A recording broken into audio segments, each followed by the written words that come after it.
Hi.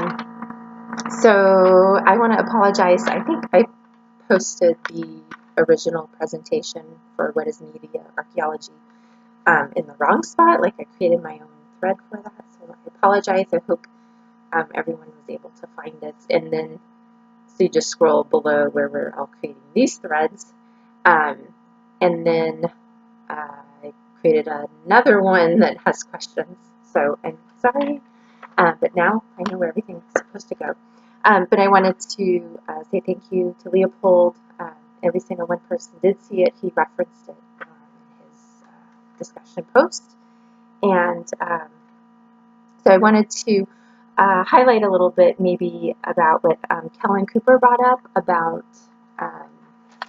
counter histories and like that idea of history that's not that it's like a totally different belief, but possibly it has a different perspective, or it's telling story. Yeah, it's telling, I think, history from a different perspective. So we're learning truths of things that have happened in the past, but it's truths that hadn't been told before. So one thing I remember from another class I've taken in art history was the Enola Gay plane that had dropped an atomic bomb on Hiroshima, and just how there was a time where it was going to be on display, there was going to be an exhibit, and there were these plans that the curator had, and as different groups were hearing or learning about it, for Japanese, whether it's survivors or family members of survivors or family members of people that were killed or affected tragically, they have a different perspective. Their history is like a counter history because it's telling a different story than maybe what we were familiar with or what we've seen in history books. And but in terms of maybe science or technology or maybe the military, they view aspects of what happened as victorious, or there were advances in science, so their perspective is different.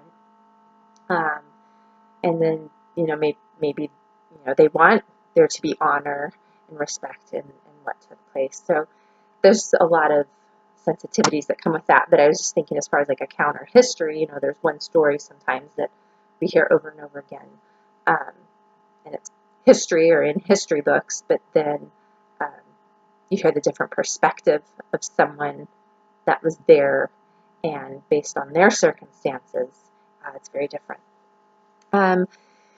And what else was something that, Leopold had mentioned like a virtual museum, and that it's something that you're touring, you're staying at home, and you can view all this stuff online or whatever. And I think there's good in that, because we can't afford, most people can't afford to travel everywhere and see all these different exhibits and see all these things in person. So we're fortunate that we can go to a website, and it's not the full tangible experience, but we get exposure to artifacts or history or technology that we wouldn't have had. I think something else that is important is that we're seeing museums bringing the technology into, so the media into the museum, whether that's just for the interface, for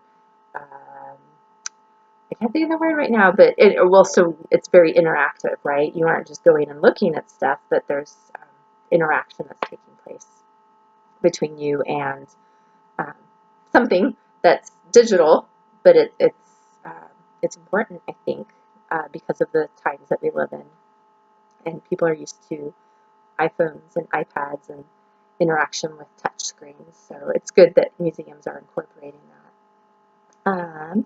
Okay, I think that was some things I just wanted to follow up with. Thanks.